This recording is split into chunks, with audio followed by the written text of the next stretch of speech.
जन संगठनों के कार्यकर्ता साथी, आज की जो बातचीत है उसमें एक दो बातें बस मुझे कहनी है, क्योंकि वो जानकारी के लिए जरूरी समझता हूँ।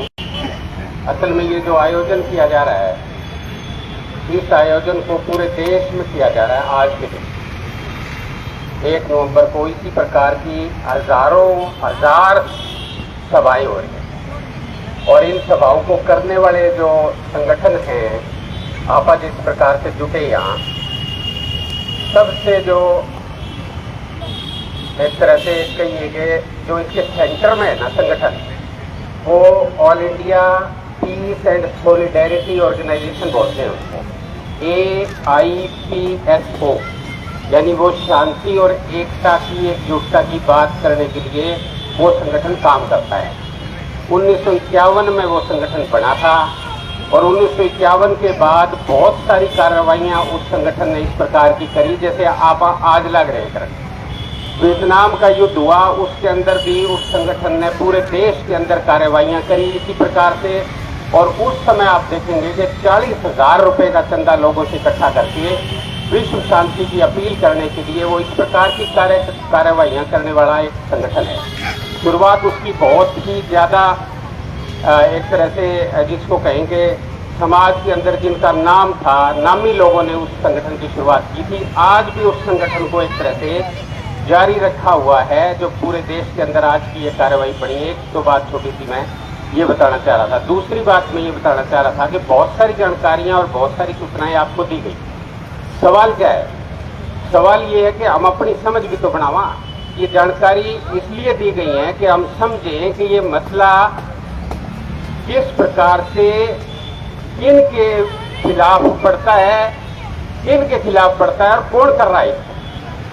अब जो हमास की बात अपन दोनों वक्ताओं ने बहुत अच्छे ढंग से इसका इतिहास की और इसकी आज की स्थिति को भी बहुत खोल के रखा है हमारे सामने, फिर भी किसी न किसी रूप में दिमाग में ये बात जरूर है जो रहती है, आम आदमी की रहती है। जो नागरिक शांति की बात करता है, जो नागरिक भाईचारे की बात करता है, उसके दिमाग में ये बात किसी न किसी तरह से रहती है कि भाई ये 7 अक्टूबर वाली घटना भी एक दुर्घटना तो थी, एक प्रकार का एक कारनामा एक इस प्रकार का था जिसके अंदर बहुत सारे लोग मारे गए, ये सही बात है।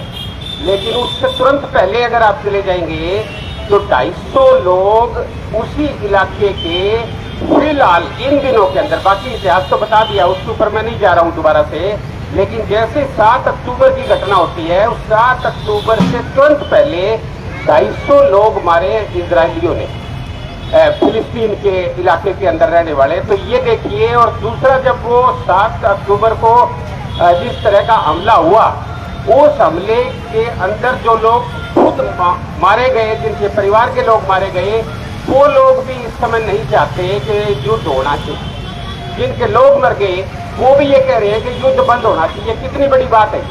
तो इसका मतलब साफ है कि कुछ ना कुछ स्वार्थ इसके अंदर छुपा हुआ है, कुछ ना कुछ इस प्रकार की राजनीति इसके अंदर जरूर शामिल है।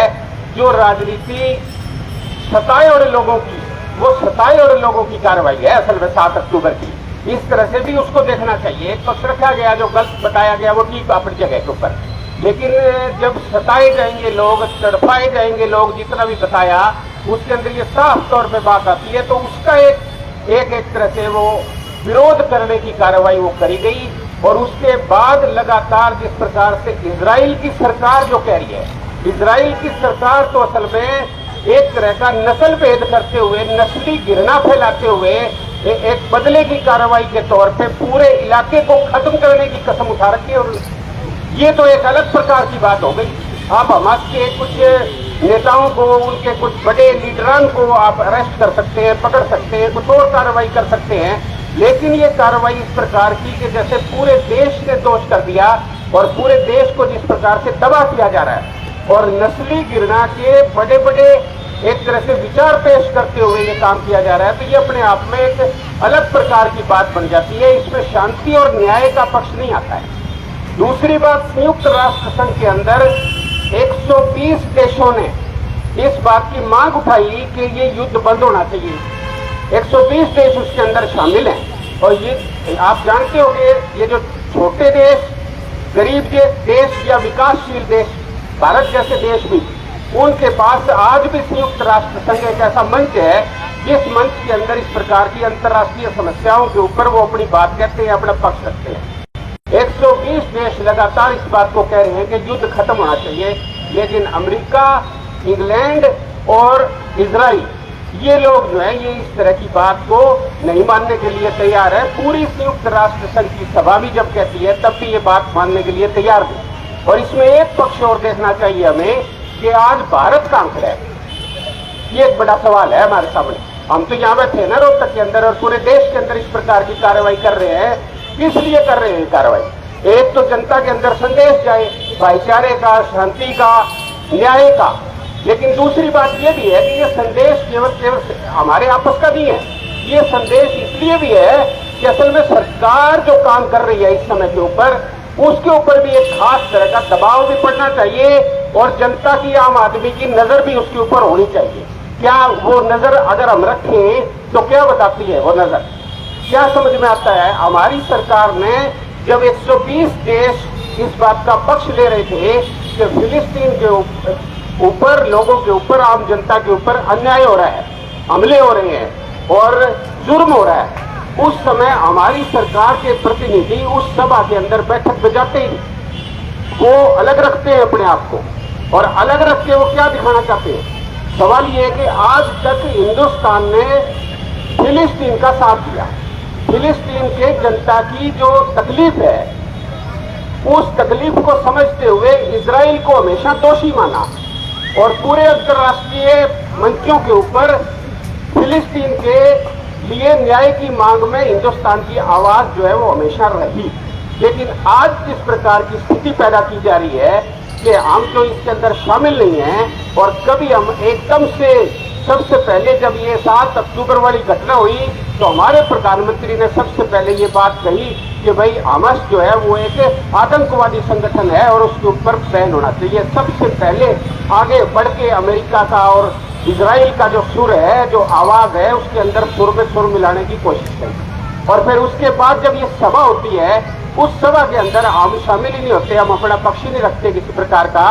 तो एक इस प्रकार की एक तरह से नस्ली भेदभाव और नस्ली घृणा के नाम पर जो पूरा जनता के ऊपर, फिलिस्तीन की जनता के ऊपर जो हमले किए जा रहे हैं, हम सीधे तौर पे उसके साथ खड़े हुए दिखाई दे रहे हैं। और यहाँ तक भी ये जितना भी सोशल मीडिया के ऊपर कब्जा है, इस सोशल मीडिया के माध्यम से प्रचार क्या हो रहा है? प्रचार इस समय के ऊपर पूरी की पूरी एक समुदाय को, पूरे कौम को आतंकवादी बताने की जो इनकी नीति है, उसके नाम से फिर से प्रचार शुरू हो गया। पूरे देश के अंदर इस प्रकार का सोशल मीडिया के ऊपर आप प्रचार देख सकते हैं कि किस तरह से मुस्लिम विरोधी प्रचार जो है वो फिर से लगातार इसी कार्रवाई के बाद जो है वो शुरू किया जा रहा है। तो ये सारे पक्ष हमें एक तरह से देखने पड़ेंगे कि ये दरअसल आज के समय में जो आक्रमण भाईचारे के ऊपर है असल में, और जो न्याय के ऊपर जो अटैक किया जा रहा है, और साथ के साथ जो जनता की एकजुटता, भाईचारे को तोड़ने की बात की जा रही है, उसके संदर्भ में ये इसका फायदा उठाकर इस मौके का ये जो घटना घट गई है, इसके बहाने से न केवल फिलिस्तीन को खत्म किया जा रहा है बल्कि पूरी दुनिया के अंदर एक इस प्रकार का माहौल तैयार किया जा रहा है जिस माहौल के अंदर लोग समझ ना पाए कि न्याय का पक्ष क्या है, और लोग शांति के लिए जब एकजुट होते हैं तो उस कार्रवाई को भी धर्म के नाम के ऊपर आप जो है उस पूरी की पूरी कार्रवाई को मुस्लिम बनाम यहूदी बनाकर खड़ा कर दिया। वहां की समस्या को ये बता दिया और साथ में ये बता दिया कि मुस्लिम समुदाय जो है वो आतंकी कार्रवाइयों के अंदर पूरी तरह से यकीन करता है। जबकि दूसरी बात इसमें यह है कि दुनिया भर के अंदर, खुद अमेरिका में, इंग्लैंड के अंदर, यहाँ तक कि इजराइल के अंदर और तमाम दूसरे देशों के अंदर आम जनता का जो पक्ष है, आम जनता ना तो युद्ध चाहती है और ना ही इस प्रकार का प्रचार चाहती है। वो एकजुटता, भाईचारा और शांति के साथ न्याय का पक्ष ले रही है। आम जनता सड़कों के ऊपर है। 7 अक्टूबर के तुरंत बाद जैसे इजराइल ने आक्रमण करने की ऐलान किया, उसके लगातार बाद देशों के अंदर, सैकड़ों देशों के अंदर जो है लाखों लोग सड़कों के ऊपर हैं और वो इस प्रकार की अपील कर रहे हैं जो अपनी आज भी आप इस तरह की बातचीत कर रहे हैं। तो पक्ष को समझने की जो जरूरत है वो ये है कि इस समय निश्चित तौर पे हमारी मांग ये बनती है कि तो साम्राज्यवाद जो है वो अपनी कार्रवाइयों को, आम जनता को बर्बाद करने की जो उसकी कार्रवाई है, जो नाकेबंदियों के जरिए बच्चों को भी भूखा मारने की जो उसकी कार्रवाइयां हैं, जिसके ऊपर वो किसी प्रकार का तरस दिखाते हैं, उस प्रकार की कार्रवाइयां साम्राज्यवाद की बंद होनी चाहिए। साथ में हमारी मांग ये होनी चाहिए कि ये युद्ध विराम तुरंत होना चाहिए और साथ में ये कार्रवाई होनी चाहिए, हमारी मांग होनी चाहिए कि फिलिस्तीन के जो लोग हैं उनको न्याय मिलना चाहिए। शांति की बहाली इन 3 शर्तों के साथ हो सकती है। इस प्रकार का प्रस्ताव भी हम पास कर लें। अगर सभी साथी इस पर सहमत हो तो हाथ उठाकर ये प्रस्ताव पास किया जाए। ये आज की सभा से ये प्रस्ताव हम भेज भी देंगे। आगे की जो बात है वो और साथी रखेंगे। धन्यवाद। धन्यवाद डॉक्टर साहब का। अब थोड़ी सी देर और अपना